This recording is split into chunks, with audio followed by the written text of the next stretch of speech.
J'en ai rien à faire les gars, My Hero Academia est le meilleur manga de sa génération, faut le dire, faut le dire.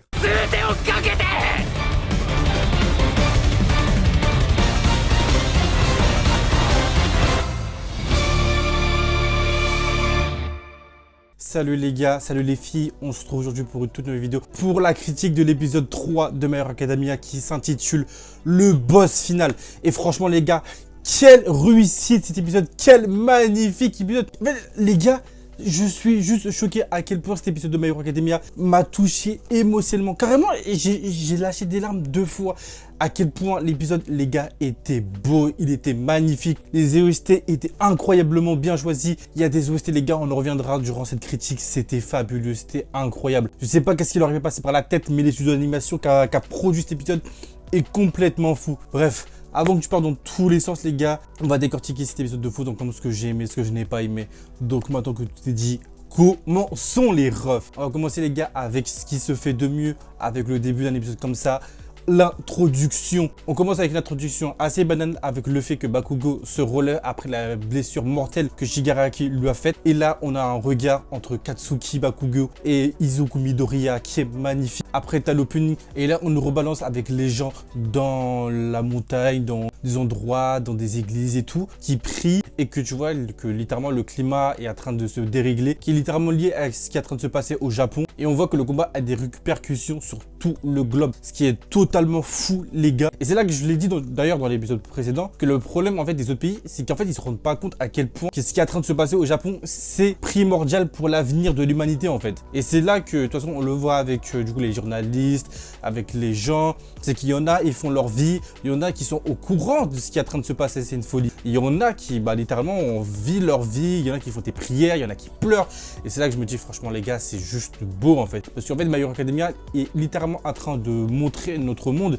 Et comme le dit Night Hey, en fait c'est pas un comics en fait My Hero Academia, c'est pas un putain de comics. Parce qu'à n'importe quel moment, un personnage principal ou important comme All Might peut mourir. Et c'est ça qui est franchement incroyable. Et qu'ils ont mis l'accent là-dessus. Et pour le coup, juste magnifique. Et franchement, là les gars, je vais vous mettre plein d'extraits parce que c'est juste beau ce qu'on a subi. Et on commence avec le premier extrait qui est celui-ci.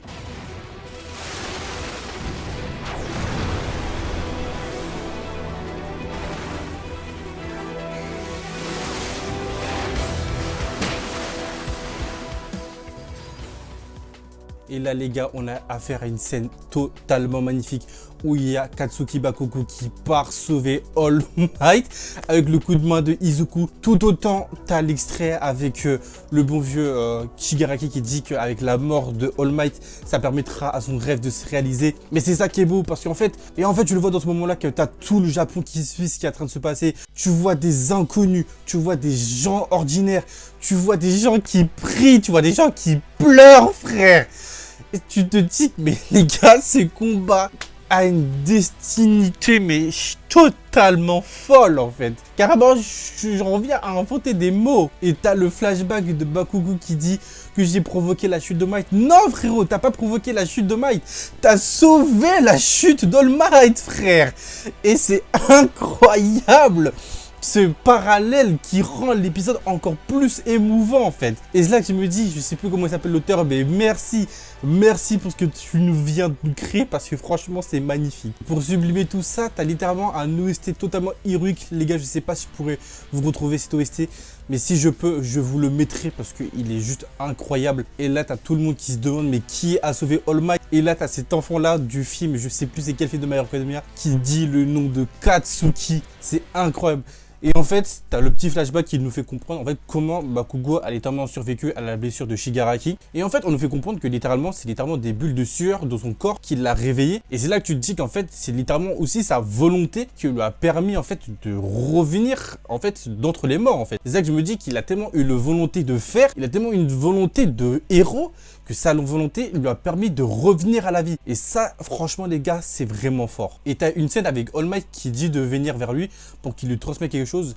Et on le voit qu'il lui transmet du coup son truc d'armure et tout. Et cette scène est vraiment incroyable. Parce que en fait, ça fait littéralement un parallèle entre All Might et Izuku quand All Might lui a passé l'alter. Et là, c'est littéralement la même chose. Là, il lui fait une sorte de passation de héros à héros.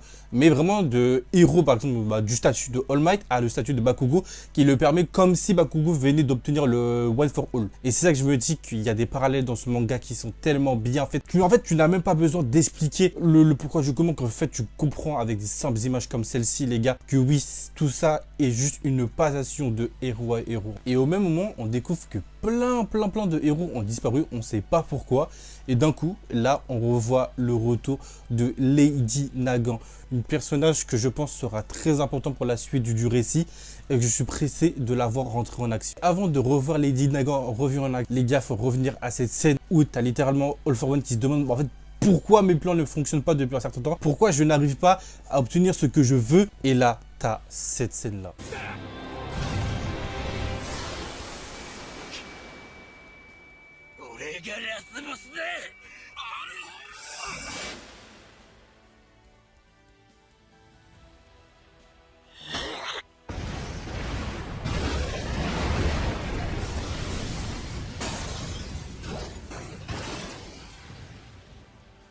Cette scène-là, les gars, que je vais littéralement renommer la scène du boss final. Totalement, puisqu'elle est incroyable.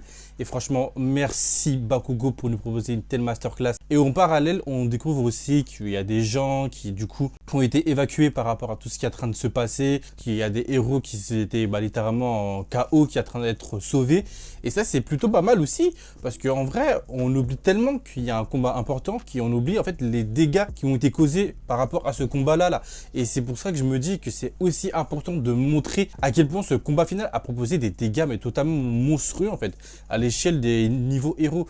Donc c'est là que je me dis que si jamais il y a une autre menace qui ressurgit dans 1 ou 2 ans, en fait ça va être très compliqué de l'arrêter en fait. Mais bref, revenons à Bakugo, auquel on va apprendre que littéralement, avec ce qui vient de lui arriver, il est littéralement beaucoup plus rapide que Shigaraki. Et c'est ça que je me dis en vrai les gars, c'est vraiment incroyable à quel point le personnage est en train de step up et comment il a step up du début jusqu'à la fin du manga. Et là, tu as cette image et on va sur une scène encore plus incroyable qui est celle-ci.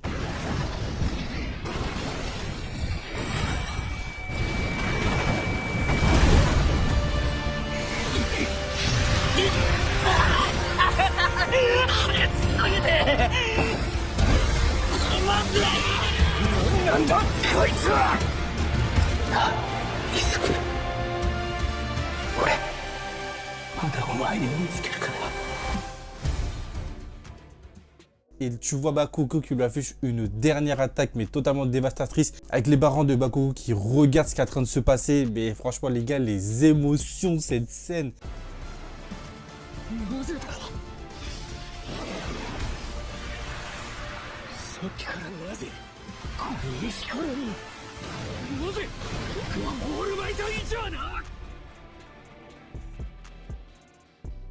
Dans la boule de sueur de Bakugo, on voit Bakugo.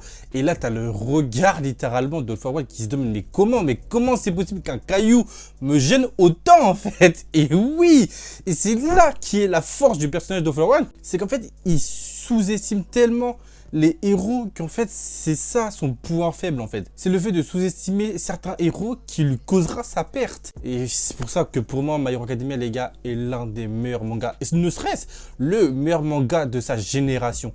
Et pour moi c'est compliqué de faire mieux. Malgré qu'on a des Jujutsu Kaisen, des Chainsaw Man et des j'en passe qui franchement ont marqué leur génération. Mais là My Hero Academia les gars, faut juste lui donner le trophée du meilleur manga new gen de sa génération. Parce que là, ce qui vient de se passer, ça restera dans la légende. Et moi, je vous le dis concrètement. Mais bref, là les gars, on approche de la fin de cette critique auquel franchement, il s'est passé vraiment beaucoup de choses dans l'épisode que j'ai vraiment bien aimé. Carrément, j'ai envie de noter carrément la fin de saison alors que la saison n'est même pas finie en fait. Mais bref, tout ça pour dire les gars, je pense que je vais vous laisser sur cette fin.